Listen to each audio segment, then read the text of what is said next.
Bitcoin has seen a breakout of a major 2-week long downtrend and bounce from the macro descending channel range low. Will Bitcoin continue toward the upside, or are we going to see an extended correction? Let's go ahead and jump in. Okay, MegaWhale team, welcome back to the channel. Thank you for tuning in. I hope you're all having an amazing day today. In today's video, we're discussing the recent bounce on the macro descending channel, as well as the breakout on the daily downtrend. Where is Bitcoin likely to go next? Will this breakout sustain? And what are the key levels we need to hold above to prevent a further correction? We'll also be going over Bitcoin dominance, the total market caps, and so much more in today's video. Before we do get into it, smash that like button, hit that comment button, and subscribe to the channel. We post daily videos of Bitcoin focusing on the facts, the data, the technical, and the structural information. No hype, no BS, no emotion. Pure raw TA. If that is the kind of content you are interested in, join us on Telegram. It is the first link down below.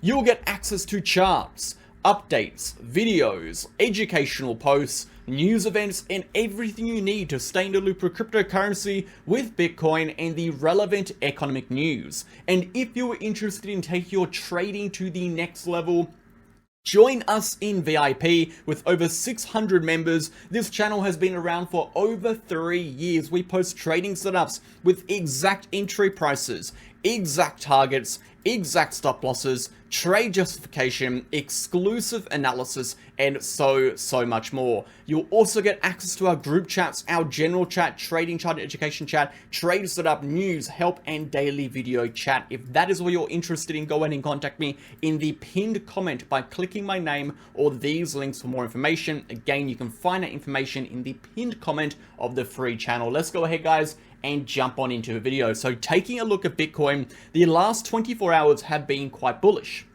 We have seen a breakout of a major short-term downtrend that spanned back since the 26th of August. We can see a pretty strong breakout on that 4-hour candle, as well as resulting in a break of the 50 EMA and a retest of what was once our horizontal base of support, now as an area of resistance. We're going to be discussing this in a lot of detail today, going over the key levels we need to sustain above to facilitate continuations, as well as the levels of which we would need to actually clear to activate those continuations. We'll also be jumping into that daily chart, as we have seen a fantastic rebound from that lower level of the descending channel, as well as our high time frames. Moving over to the market data to start off with, 24-hour volume. Let's go ahead and refresh and take a look.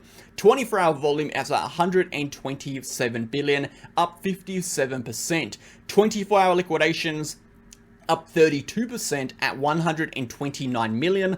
Of the 129 million, 32 million have come from long positions, 97 million coming from short positions as Bitcoin moves upwards. Moving over to the DXY and the S&P 500, the DXY is still sitting quite steadily underneath that lower trend line of our major symmetrical triangle pattern. Again, this horizontal base of support spanning back since February 2023, being around about a year and a half, if not a bit longer, is the critical level of support the DXY will need to sustain above. If we lose this level, we are expecting significant corrections to again complete the measured move expectation, which is essentially the width of our point 1 to point 2 of the triangle, applying that to the breakdown point, taking us to around 96 on the DXY.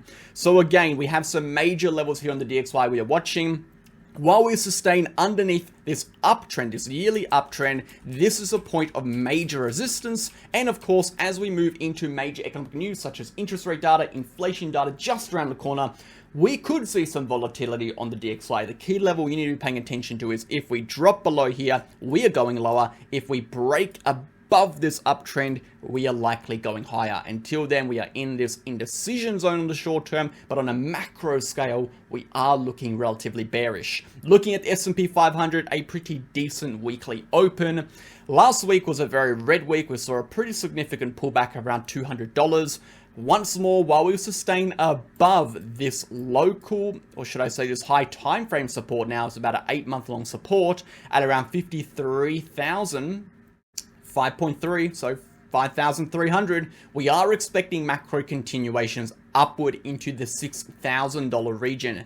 For that move to really kick off, we need to break above this prior weekly high point. If we do at any point drop below 5.3, we are likely entering a high time frame downtrend back to 5,000. Until then, we are in this horizontal chop zone. That is it, guys. Let's go ahead and jump into Bitcoin. Before we do, if you are interested in supporting the channel even more and you do want 15% off your trading fees for life, that can build up to 45% discounts based on your trading volume. Sign up to BitGet, BitUnix, and BingX down below using my referral links. You can also watch an ad we'll play in just a moment to find out more information, and we'll get back into it. I'd like to introduce our partner, BitUnix. BitUnix is a global, non-KYC, no country restriction exchange, making it a perfect exchange to trade on if you're from the USA, from Canada, the Netherlands, or just prefer to trade without KYC. This exchange is a futures and spot exchange with over 200 different trading pairs, and some of the lowest fees in the game. If you sign up with my link down below, you'll get access to 15% off your trading fees, as well as an exclusive reward center where you can claim up to a multitude in USDT prizes. So go ahead and sign up with my link down below for 15% off, and I'll see you in there.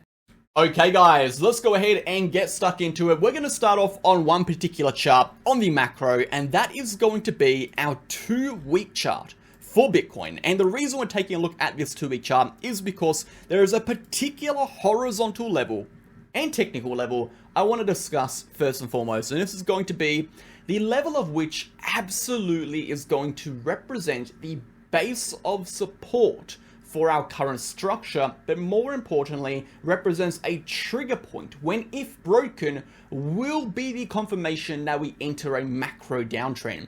And we can use that to justify that while we are sitting above it, Bitcoin is bullish undoubtedly, and Bitcoin is likely to go higher. That is our current stance. While we're above this support, we are bullish.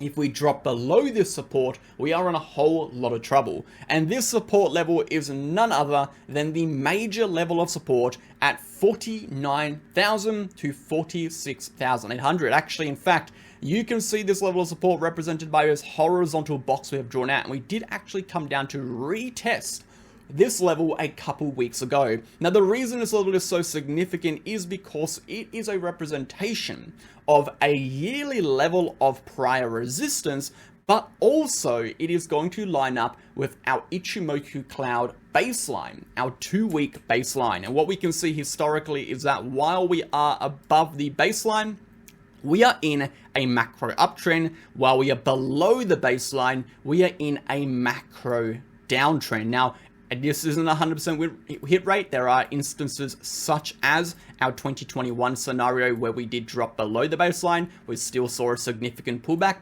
down to our prior support. But notice that when we do break above or below these baseline levels, the historical movement for the price action is generally up or down towards the next level of major horizontal support. In that instance, the horizontal support was nearer. In this instance, it was further away. So we're looking at this level in the lens of the 4-year cycle. We're looking at this level in the lens of the macro charts. And what we have seen is that breakdowns such as over here result in a macro downtrend. Break ups such as over here result in macro uptrends until these levels are then lost once more. And we can see how that has played out in prior cycles. So this level lines up with a critical horizontal level that we are paying attention to on the macro. Now, if we move over to the daily chart, this horizontal level is not likely to be tested again, provided our current macro daily descending channel formation is able to hold as support. And this is essentially the most important level on the chart. And if we're looking at important structure, if we're looking at the bullish case scenario, this structure is really the main mechanism behind bullish expectations and the narrative that we could see Bitcoin going higher. The reason being is that a bullish descending channel is a representation of a accumulation is a representation of decreasing bearish pressure. It is a representation of an accumulation pattern that eventually more likely results in continuations in the direction of which the price action broke into the channel. In this instance, we broke into the channel from the bottom side up, so we generally see the directional continuations following the direction of which the channel has entered. Now, I say generally because it is around a 70% probability, which is still a statistical significant, which is still a significantly higher probability than, of course, these channels invalidating. So when we're looking at this descending channel formation, we can take a simple measured move from the high to the low, and we apply that to the expected breakout point. Now again, the expected breakout point is going to depend on the date of which it breaks out, so it's very hard to gauge. We're just going to go and hypothetically say over here, that will give us a target within the $80,000 region. So we know that a breakout of this descending channel formation could result in a measured move into that $80,000 region. Now it is also important to note that that measured move, that expectation for the move into the 80K region is only active, only becomes expected at the point of which the macro descending downtrend of this consolidation breaks upwards. When this downtrending trend line breaks and the price action breaks through this level on the daily, we're watching a daily candle close, at that point and that point only is this target becomes active. Until then, it is a theory, but when it is broken, it becomes active. Until that point, we are still within the confines of this macro descending channel formation. A macro descending channel formation at its crux is a downtrend. It is a downtrending structure between two parallel trend lines. The slope of our downtrending support level is not a very large degree, representing that the downtrend itself is not a very strong downtrend. The strength of this downtrend, or the intensity of this downtrend, comes not from the angle of the trend, but the gap, or should I say, the depth of the channel itself. The distance in terms of percentage from the low to the high side is around 22%. So the actual volatility is clouding the actual weakness of this channel. People are looking at the volatility and they're assuming that is a massive sign of weakness, when in reality we actually need to look at the angle of the trend to determine the strength of the trend rather than the volatility between our horizontal levels. This is just an expression of intra-range volatility. Of course, it is choppy, but that is what we expect in consolidations. So if we were to see an invalidation of this trend line, meaning instead of seeing the daily close upwards, we'll see the daily close below, that could be what triggers a continuation back into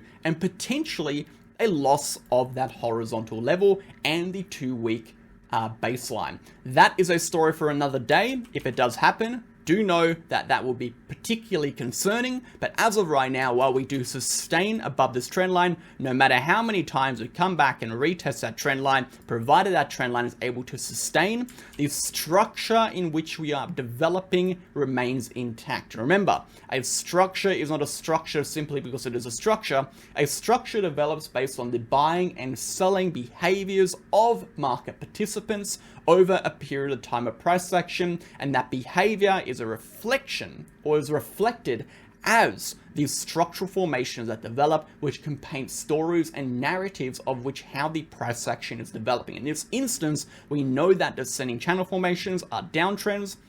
We know that during the downtrend, selling pressure eventually starts to exhaust as momentum begins to flip positive, and we can see that happening on the momentum indicators such as the RSI. Eventually, we do see selling exhaustion as the price can no longer push lower and the price eventually moves higher. Again, this is just theoretical. We generally see this occur with descending channel formations. But moving into the nitty and gritty, the levels of which we really need to clear are still going to be this midline. This midline line is still going to act as a major point of resistance. Again, historically, if we do look at the midline, it has acted as a major point of breakout breakouts and a major point of resistance on the chart. This is a standalone data point. Historically, over the last 5 months, we have noticed that breaks up and down to the midline generally result in directional continuations to the range highs and lows. It did not happen in this instance, which was the first time over the last 5 times it occurred. So again, we are still watching that midline as a major point of resistance.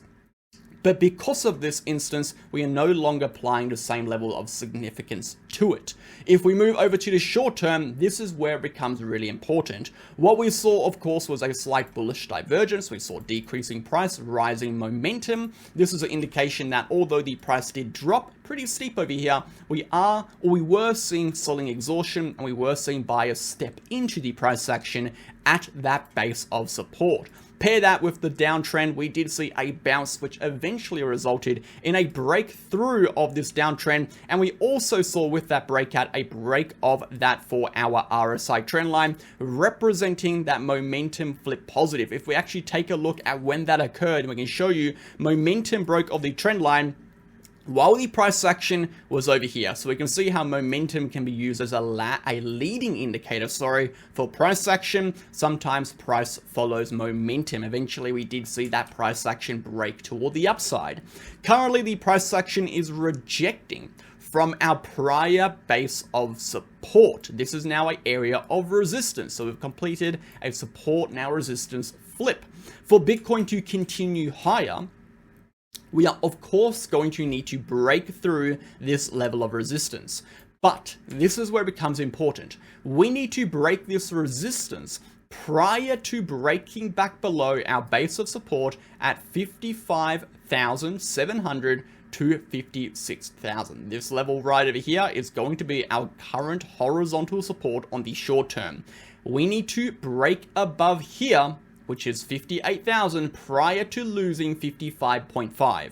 If we drop below 55.5, this would potentially mark this as a false breakout, an unsustained breakout resulting in a move lower. However, we could see a short-term move back down to 55.7, 55.5, before we then build up to continue through. If we take a look at the measured move expectation, again, drawing the horizontal levels in, we take our point 1 to point 2, we apply that to the breakout. The expected measured move of this directional continuation is well into the $61,000 region, this upper level of resistance. So this move is still young. We are seeing a short-term sell-off after a 4% rally, after a breakout of a multi-week downtrend. We do have support below us. We have the chance to establish these higher lows and continue this trend upwards. It is looking healthy. It is looking good. I'm not too concerned about this. I would be concerned for steeper corrections if we are unable to sustain above 55,000. That is it, guys. Let's go ahead and jump into Bitcoin dominance. Bitcoin dominance momentarily is hitting underneath that level of support. Again, for altcoins to start to rally, we need to see Bitcoin dominance trickle downwards. It is looking pretty decent as we speak, and the total market caps are mimicking Bitcoin over here with a retest and bounce from our local lows, our descending channel lows, and currently retesting the midpoint between the midline and the low range. Thanks for tuning in, guys. Have a fantastic rest of your day. We'll catch you in the next one on Thursday. See you then.